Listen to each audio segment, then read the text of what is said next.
Hola, qué bueno que nos acompaña en una nueva edición de Update Review, el espacio que tenemos en NetMedia para que el equipo editorial de IT Masters Mag hablemos de los temas que sean más relevantes, que sean de mayor utilidad o de esos temas que nos dan la oportunidad de hablar más de chismes, de comentarlos, de hacer algún análisis, pues no sé si profundo, pero al menos un análisis. Yo soy Francisco Iglesias y me acompaña en esta ocasión Mónica Mistreta, directora general de NetMedia. Hola, Mónica. Hola, Francisco. Mucho gusto de estar aquí contigo y con todo el auditorio. Perfecto, pues el día de hoy se nos ha ocurrido hablar sobre los centros de datos, y es que en los últimos, yo diría ya más de un año que hemos hablado de esta gran expansión que han tenido los centros de datos. En principio porque se habla mucho de la nube y todo el mundo está llevando sus cargas en la nube, sus cargas de trabajo, sus aplicaciones, corriéndolas en las nubes, pero también es cierto que el factor inteligencia artificial ha hecho que haya mayores necesidades de trabajo, de espacio, de centros de datos y demás. Y nuestro país, gracias al nearshoring y gracias a estas necesidades de escalabilidad y de cargas de trabajo, pues ha abierto la posibilidad de que en distintos puntos del país se abran estos nuevos centros de datos de hiperescaladores, que básicamente su mayor diferencia tiene que ver con el tamaño, y por eso vienen estas grandes empresas. Y bueno, hablar de todo eso, ¿no?, es de lo que vamos a hacer en los próximos minutos. Así que, Mónica, aviéntate pues como dirían, un primer comentario, una provocación. Pues mira, a propósito de lo que mencionabas del nearshoring, y citando al clásico, como dirían los agentes inmobiliarios, cuando vas a comprar un bien raíz, hay 3 factores a considerar: ubicación, ubicación, ubicación. Si algo tiene México, es ubicación. Y con todo este desperfecto que ha habido a nivel geopolítico por las guerras que ya conocemos, que no es necesario aquí repetir, pues los ojos de muchos países, especialmente Estados Unidos, han volteado a nuestro país para instalar más centros de datos de los que ya existían en el pasado, porque esto no es que sea nuevo y todos nuestros escuchas lo saben, pero sí ha habido una explosión en los últimos 3 años, podría decirse, desde que empezó Kio y después Triara y en fin los proveedores ya conocidos y con muchos años en el mercado, y luego ya le siguieron los nuevos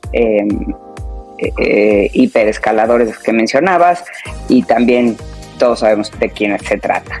México y Brasil, de hecho, son los países que más data centers tienen en América Latina, de acuerdo con CloudScene.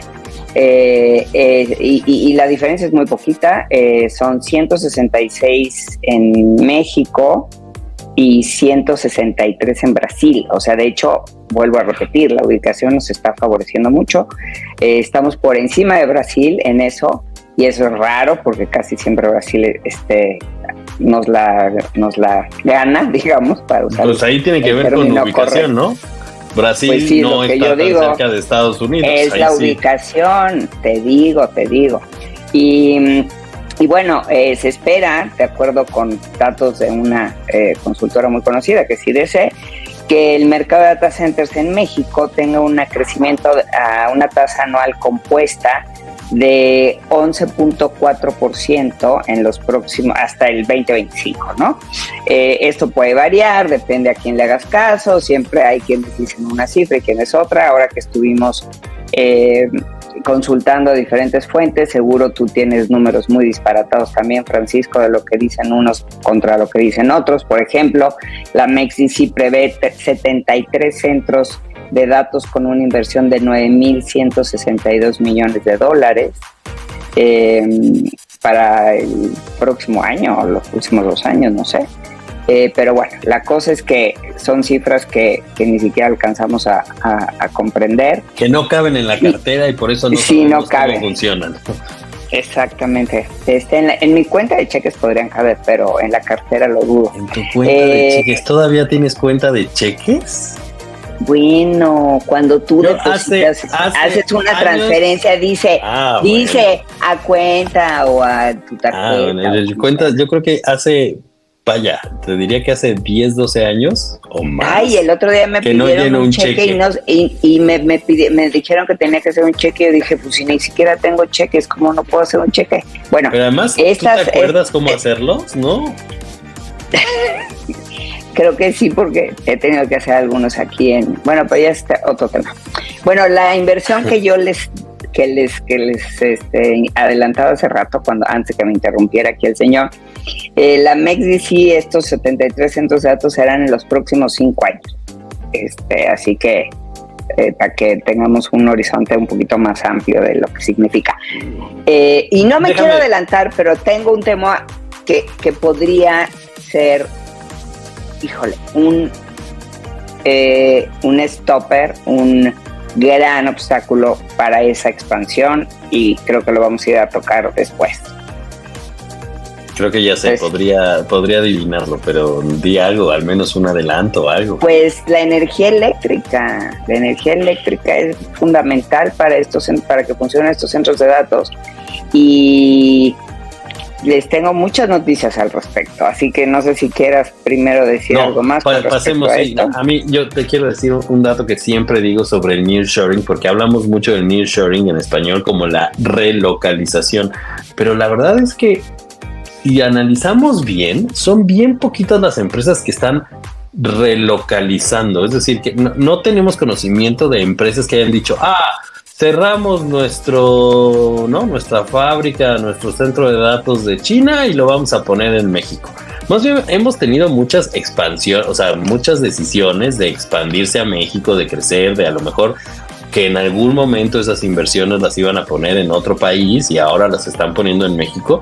Pero la verdad es que cuando hablamos de nearshoring o de esta relocalización, como se habla en español, tenemos pocas noticias, aunque he hablado con algunos proveedores que dicen que sí identifican algunas relocalizaciones, pero son pocos los que sabemos como de, cerraron esta fábrica que estaba en China y ahora la vamos a poner acá, sino más bien como que nada más reorientaron sus inversiones a la ubicación México por estar muy cerca, pero no es que estemos hablando básicamente de cerraron de otro lado para ponerlo aquí, ¿no? Pues sí, tienes razón.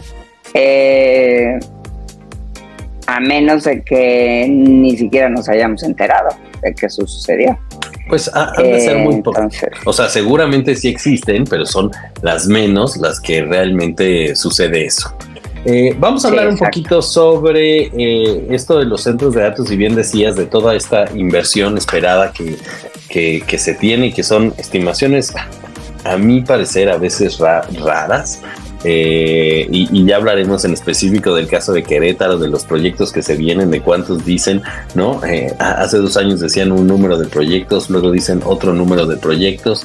También hablaremos un poco de los hiperescaladores, básicamente de Microsoft, AWS y Google, que son estas primeras grandes regiones de nube que van a traer aquí al país, y que además, regreso al tema, en principio están llegando a Querétaro, pero también ahí hay una parte en Monterrey. Oracle, por ejemplo, que tiene ya 2 regiones de nube, uno está en Querétaro y otro está en Monterrey, donde, por cierto, en Querétaro dicen que uno de los grandes atractivos es que no tiembla, y entonces, como no tiembla, están muy contentos de poner ahí sus infraestructuras. Pero también hablemos un poco de esta evolución que han tenido los centros de datos, y es que, como les decía en principio, todo tuvo que ver con esta tendencia a irse a la nube, y luego entra esta parte de sostenibilidad, que lo que hacía era, bueno, los centros de datos gastan muchos recursos, gastan agua, necesitan electricidad, gastan mucha agua, y entonces hubo esta idea de bajar, ¿no?, los costos de los centros de datos. Claro, también la economía estuvo complicada. Eso no quiere decir que ahora no lo esté, pero eso hizo que la tendencia en centros de datos en principio era economizar, hacerlos lo más sostenibles posibles, que gastaran lo menos en electricidad, que los recursos como el agua, ¿no?, fueran lo más optimizados. Y aunque esa tendencia sigue estando, toda esta tendencia ecológica, también es cierto que con la llegada de la inteligencia artificial pues cambió un poquito y es muy difícil ahora que ahorren o que los recursos, ¿no? Se disminuyan. Y es que nada más para ponerles un dato que me encontré y que quiero presumirte, Mónica, es en promedio una búsqueda en ChatGPT, que vaya que tú haces varias a la semana, nada más para que tengas una idea. Una búsqueda en ChatGPT gasta en energía, en electricidad, hasta 10 veces más de procesamiento que una búsqueda en Google. O sea, lo que tú le preguntas a ChatGPT nos cuesta en energía 10 veces más que si se lo hubieras preguntado a Google. Ahora, a lo mejor te da una mejor respuesta y por eso sigues utilizando ChatGPT, pero no es lo mismo que se lo preguntes a Google y que tengas que hacer 15 búsquedas con distintos queries a ver cuál sí te da la opción correcta. Bueno, a ver, pero si quieres, ahorita nos metemos al tema de la inteligencia artificial porque ese es un tema muy amplio. Uh-huh. Pero yo digo que volvamos al tema energético y antes de eso, ¿por qué no hacemos una brevísima pausa? No se vayan y aquí seguimos.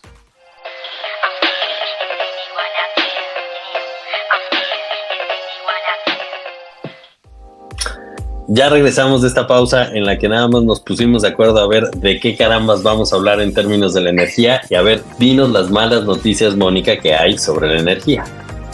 Es una cosa de verdad de parar los pelos de punta. Bueno, de acuerdo con un centro de investigación que se llama Data Center Market, en México, en cuanto a potencia, vamos a pasar de 81 megawatts a más de 500 megawatts en colocation, y si sumamos a los hiperescaladores, a más de 1 gigawatt, exactamente 1,269 megawatts, aunque otros datos para el 27. Ok. 2027. Aunque hay otros datos que tiene la MEXDC que dice que en 5 años se necesitarán, o sea, la diferencia es poca, ¿no? En cuanto a los megawatts, son 300. Cada quien sus datos. De diferencia, sí, hay otros datos. Como diría también el clásico, se necesitarán 1,492 megawatts más de demanda. Entonces, aquí la noticia, el notición, es que el pasado 4 de julio, el Centro Nacional de Control de Energía, o CENACE, dijo que ocultará la información sobre los estados de emergencia en el sistema eléctrico nacional por razones de seguridad nacional. ¿Qué es esto?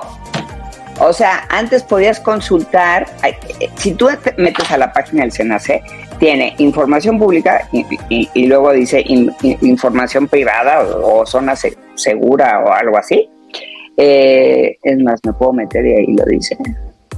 Esperen un segundo, dice área pública y área segura, ¿ok? Bueno, entonces, antes en el área pública estaba esta información, pero con eso de que ha habido a cada rato apagones, que ha habido varias emergencias, que se han anunciado estos apagones a nivel de muchos estados, entonces resulta que esta información del margen de reserva operativa, que es la cantidad de energía con la que cuenta el sistema como respaldo ante posibles variaciones de la demanda, pues ya no la vamos a poder conocer. ¿Y esto qué significa? Que nos pueden mentir con respecto a lo que hay disponible, a lo que no hay disponible. Los únicos que la van a poder saber, eso sí, son las empresas privadas que invierten en generación de energía. Pero no los cristianos, los ciudadanos de a pie como nosotros. Entonces a mí eso me parece grave y yo insisto, y creo que no soy la única, en que este tipo de anuncios no favorecen las inversiones ni la certeza jurídica de las inversiones en el país. Y estos millones de dólares que tanto se jactan la asociación, por ejemplo, la MEXDC, de que van a llegar, podrían no estar llegando. Entonces, sí, bueno, básicamente lo que yo entiendo que ya no van a ocultar, o más bien que ya van a ocultar, es lo que antes conocíamos como el SENACE sacaba alertas y decía, ¡ay, estamos a punto de llegar al máximo de la capacidad! Ese tipo de alertas son las que ya no nos van a dar a conocer, ¿no? Que tampoco es que nos cambiara a nosotros en específico la vida, pero sí era como, ¿no? Para los que están dentro de la industria y demás, el alertamiento que generaba la SENACE sobre las capacidades del sistema y qué tanto, ¿no? En qué estado estaban, ahora esas ya no van a ser públicas. Justamente porque en este gobierno, que les encanta la transparencia, han decidido que no es una buena idea que todos sepamos cuándo están en alertas, y entonces pues yo espero que no suceda, pero llegaríamos al punto máximo sin saber nada, ¿no? O sea, de repente un día si sucede algo en el sistema, como no hay este sistema de alertamiento, o más bien es un sistema oculto, que la verdad es que es una tontería, porque las alertas son para alertar incluso a la población en general, pues ahora van a estar de manera oculta. Escondidas. Espera. Y otra cosa, hoy es martes 9 de julio, ¿ok? Bueno, hoy en el periódico Reforma, en primera plana, aparece que la CFE, bueno, en primera plana de negocios, que la CFE ha inflado sus cifras de inversión de todo el sexenio en 50%, de acuerdo con un estudio de México Evalúa. En realidad no ha invertido lo que dice, y no solo eso, ha tenido subejercicios en varios años de esta administración, y digo, a nadie creo que sorprende eso. Es evidente que si hay apagones y si tenemos estos problemas es porque no se ha hecho la inversión necesaria en nuevas fuentes de generación de energía, y no está creciendo las energías limpias. O no al ritmo que deberían, porque sí, también no puedo decir que no ha crecido nada, pero no al ritmo que deberían de crecer. Entonces, ahora volvemos con la inteligencia artificial, si quieres, porque esto de que pensábamos que íbamos a hacer, y eso se puso de moda yo creo que hace 20 años, estos centros de datos ecológicos, verdes, se hablaba del Green IT. Me acuerdo que incluso hicimos un artículo de portada cuando todavía teníamos la revista impresa, que se llamaba Green IT, todo este nuevo movimiento hacia la sostenibilidad, que ahora se ha puesto de moda de nuevo. Bueno, pues todo parece indicar que la AI nos va a venir a dar en la torre, por lo mismo que dijiste hace rato, que consume mucho más energía que el cómputo tradicional, digamos, y se puede hablar en esos términos. Pero están los optimistas que dicen, pero también la inteligencia artificial nos va a dar la solución para consumir menos energía. ¿Tú qué opinas? O sea, hay que preguntarle a ChatGPT qué hacer. Exacto. Ya pues que sí, esté mejor entrenado, porque no, si ya se entrenó para eso. En efecto, lo que más llama la atención de lo que están haciendo con CFE es, ahora que están llegando los hiperescaladores, es que no tenemos claro, y no fue ni transparente, y incluso cuando se le preguntó a AWS por su región de nube en qué términos había quedado, si el gobierno le había garantizado el suministro eléctrico y eso, todas esas conversaciones se quedaron en privado, ¿no? Como información confidencial, y entonces no tenemos ningún dato en específico sobre qué ofreció el gobierno, ¿no? Sobre todo en este caso el gobierno de Querétaro o el mismo gobierno federal, para así poder brindar ese suministro eléctrico a los diferentes grandes centros de datos que los hiperescaladores están trayendo. El gran problema que hemos tenido es que en los últimos meses Querétaro, que es uno de los lugares, el hub en donde se están instalando la mayor cantidad de data centers en el país, ya registraron distintos apagones. O sea, no ha estado fácil el suministro eléctrico, y no sabemos, no está claro cuál es el acuerdo o el proyecto y que se tiene para garantizar a estos hiperescaladores que en materia de recursos materiales, ya luego hablaremos del recurso humano, que también es un gran reto, pero hablando del recurso material, ¿cuáles son los acuerdos o en qué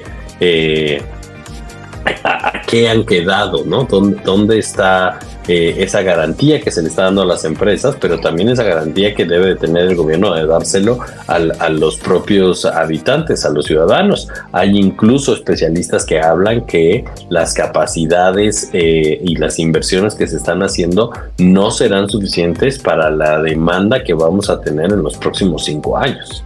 Bueno, ya deja tú los centros de datos. Yo me acuerdo que en Querétaro hay escasez de agua desde hace, cuando menos 3 años.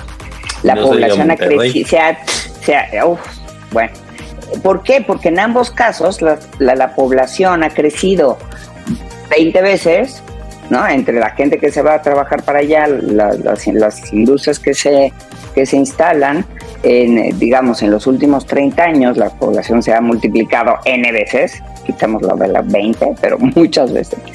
Y no se han hecho más infraestructura de presas, hidroeléctricas, en fin, no existe. Entonces, no hay capacidad para almacenar agua en época de sequías, no hay la capacidad tampoco eléctrica, y todo esto va a acabar afectando sí o sí la instalación de estos centros de datos. O sea, yo espero que el próximo gobierno empiece a tomar cartas en el asunto, porque pues se supone que dice que ya lo tienen pensado. Dice Querétaro tiene 51% de participación en data centers. Sí, o claro, los tres grandes hubs, para ser muy claros, son Querétaro principalmente. El segundo que se viene, que va a ser muy grande, se supone, porque lo de Tesla dañó un poquito, pero el segundo va a ser Monterrey, y el tercero que se ha tenido, pues ya no hay espacio, pero se supone está aquí en Ciudad de México, o lo que se llama la zona metropolitana, ¿no? De hecho, me parece que ahí en el Estado de México tiene alguno, ¿no? Sí. Algún centro de datos. No es exactamente Ciudad de México, sino tiene que ver con la zona metropolitana, que incluye, por supuesto, el Estado de México. Vamos nada más a recordarles a toda la gente que nos está viendo o que nos está escuchando que también pueden opinar, nos pueden dar algunos temas a tratar y demás a través de IT Masters Update, el hashtag en cualquiera de las redes sociales. Allí estamos recibiendo todos sus comentarios, dudas y demás, tanto de esta emisión como de emisiones anteriores. Nos sirve su retroalimentación, sus comentarios, así que por favor platíquenos. Y también aquí se puede dejar comentarios, ¿no? En la también plataforma. En video también se puede hacer, pero si nos están escuchando solo por audio no lo pueden llevar a cabo. Mónica, pero en video sí. Eso sí, un enorme reto. Ahora nos pueden ver, ahora nos pueden ver. También. ¿Por qué nos verían? ¿Por qué nos verían? YouTube. Porque somos guapos. Eso eres tú. Si quieren ver a Mónica Mistreta, ustedes pueden verlo a través de YouTube para que la vean. También opinar. El último gran tema, y es el tema del talento, ¿no? En México están llegando las inversiones, están llegando los centros de datos, pero no tenemos el suficiente talento que se requiere o que se necesita. Ok, ¿por qué no hacemos otra pausa y volvemos?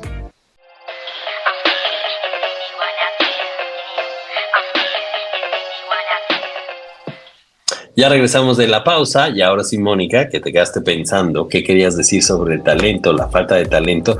Cuéntanos cómo está ese tema en términos de la industria de centros de datos y en general de IT. Bueno, ya sabemos que hay una gran brecha entre demanda de talento y oferta. Muchos de las personas de los muchachos recién egresados de las universidades buscan empleo en otros países, y entonces pues eso representa y siempre ha sido una fuga de talento que difícilmente se ha podido evitar. Tengo conocidos, hijos de amigos míos, que que están súper bien colocados fuera, después de hacer su maestría, se quedan a estudiar allá. Es que el mundo se volvió global y las oportunidades para... O trabajan aquí en México, pero para empresas en el extranjero, entonces... cobrando en dólares. Además, entonces muchas veces pues no queda más remedio, ¿verdad? Que pues como todos, yo creo, como todos nosotros, pues trabajamos con lo que tenemos, no tenemos por qué quejarnos tampoco del talento que tenemos en nuestras empresas y dedicarnos a darles las habilidades necesarias de las que carecen en este momento. Entonces, es una labor que va a ser muy cuesta arriba, no solo en cuestión de centros de datos, que eso creo que es relativamente fácil de adquirir si se cuenta con un aliado estratégico tipo estos grandes hiperescaladores que te pueden apoyar con sus propios equipos dentro de sus organizaciones, que puedes tomar cursos de capacitación en línea, que te puedes certificar. Creo que hoy en día eso es más sencillo, hacerlo en línea. ¿Sabes que hace poco... Sí. Perdón, pero ¿sabes que hace poco vi, hay un video de la MEXDC en donde hablan con distintos estudiantes o recién egresados de distintas carreras relacionadas con tecnología y donde les preguntan qué tanto sabían de la industria de centros de datos? Y la mayoría, su respuesta es de, no conocía la industria, no sabía que existía. A ver, no les preguntamos a los de marketing, no les preguntaron a los de comunicación, historiadores, a egresados de carreras STEM, por ejemplo, y la mayoría reconoce o que no, hasta que llegaron al campo laboral, no conocían la industria de centros de datos, o sea, no la tenían en el radar, nadie se mete a estudiar una carrera STEM pensando a lo mejor que tiene una oportunidad laboral en la industria de centros de datos. Me pareció no lo puedo interesante. Creer. Sí, no, a mí juro. Me parece patético. Bueno, o sea, ¿cómo es posible que estudies una ingeniería en sistemas y no sepas que existen los centros de datos? No puede ser. A ver, la industria, tampoco quiero decir que no sepan que es un centro de datos. La industria, bueno. la industria como tal, las oportunidades que tienen, los roles que hay. Hay quien sabe a quién le preguntaron, Luego yo siempre... No, yo siempre dudo de estas encuestas. Me encontré con una encuesta. Híjole, no creo que vaya a decir el nombre de quién la mandó a hacer porque lo voy a hacer quedar muy mal. Pero lo hicieron en colaboración con el MIT, no el MIT, hay un Research Institute muy renombrado y es un estudio de cloud computing y de cuánto va a crecer, en 7 países de América Latina y su muestra fue de 122 ejecutivos. O sea, esa no puede ser una encuesta representativa. Entonces, hay que tomar muy, muy con pincitas. Bueno, a ver, no te estoy diciendo todos los estudiantes, pero me llamó la atención, no lo estoy tomando, pero me llamó la atención que muchos de los entrevistados, que a lo mejor eran 10, 15 y que no representan en específico a toda una generación de egresados, pero que muy pocos realmente conocían, o más bien todos los que dijeron o reconocieron que no sabían de la industria de centros de datos. Ay, es como si a ti saliendo de la universidad te dicen, oye, ¿conoces a la industria editorial? Estudiaste periodismo, ¿no? Y te preguntan, ¿conoces a la industria editorial? No, y tú dices que no. No, bueno, pero esos son los grandes, los obvios, pero a lo mejor, no sé, es que ponerte un ejemplo no lo voy a conseguir, pero... ay, qué cosa. Solo digo que me llamó la atención. Estoy enojando. Bueno, no te enojes, solamente estoy diciendo que sí ocurre, que puede ser que no lo tengan en la mira, y eso a lo que voy o a lo que iba con esto es... Creo que es el reto que tiene la academia de ponerse las pilas, de estar mucho más conectado o mucho más, con mayas certeza o exactitud en cuanto a sus programas de estudio respecto a las necesidades y la demanda de la industria o de las distintas industrias, porque estudian una cosa y a lo mejor no tienen ni muy claro, están muy desconectados. Recuerdo este hub que tenemos pendiente de la Anáhuac allá, la Anáhuac del Norte, en donde son las propias empresas las que casi te van a meter a definir los talleres que necesitan y las capacitaciones, porque eso de que los estudiantes salgan para que luego los tengamos que capacitar y puedan hacer cosas, pues es, ¿no? Bueno, acabas de tocar un punto que hace 25 años o 30, cuando seguro tú todavía no nacías. Yo ya platicaba, por eso yo ya platicaba de eso con los entrevistados de muchas organizaciones. ¿Y qué es esta desconexión que sigue habiendo entre la academia y la industria? Entre las inversiones del sector público, la academia y la industria. Seguimos, excepto yo creo que casos virtuosos como puede ser Nuevo León y algunos otros, quizá Querétaro empiece a tener ese tipo de coordinación, pues que es Jalisco, que ha sido tradicionalmente y que alguna vez quiso hacer el Silicon Valley mexicano, cosa que no se logró, pero bueno, todavía ahí hay algunas creo que ha habido que para desarrollan software. Como 5 intentos de hacerlo, ¿no? Sí, pero nunca se ha podido. Silicon Valley, no, pero bueno. Digamos que hay alguno que otro caso virtuoso, pero en general ha faltado esa coordinación. Entonces, lo que tú dices de que las propias empresas sean las que se meten a definir la currícula de los estudiantes, pues ha pasado también en otras épocas, cuando un Cisco, por ejemplo, iba a la universidad, al TEC de Monterrey o qué sé yo, este tipo de instituciones, a decirles: a ver, ¿por qué no ponen un módulo para que los muchachos salgan certificados en Network Specialized Engineer o whatever, ¿no? El nombre rimbombante que le quieran dar. Entonces, estas certificaciones sí existen en muchas universidades.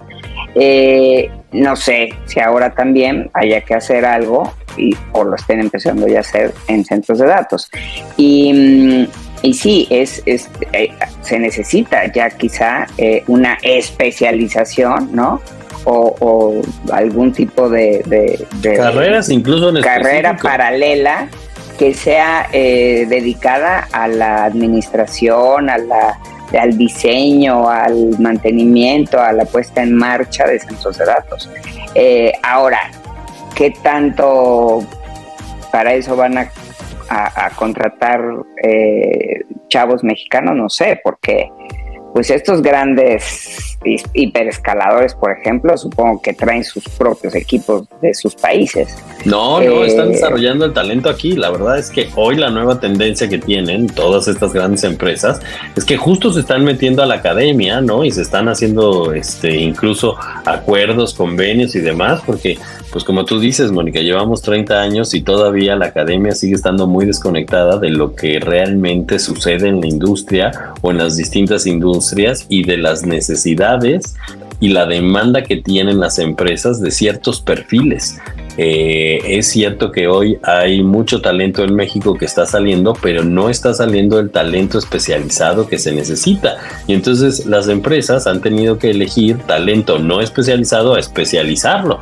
Y eso cuesta, y además el grave problema que tienen, y lo hemos hablado con distintos ejecutivos que entrevistamos, es apuestan por un talento, lo capacitan y cuando ya es un súper talento, alguien más dice, bueno, oye, yo me lo traigo. Y ese es el grave problema. ¿Cómo inviertes en alguien que no tienes garantizado que se va a quedar contigo?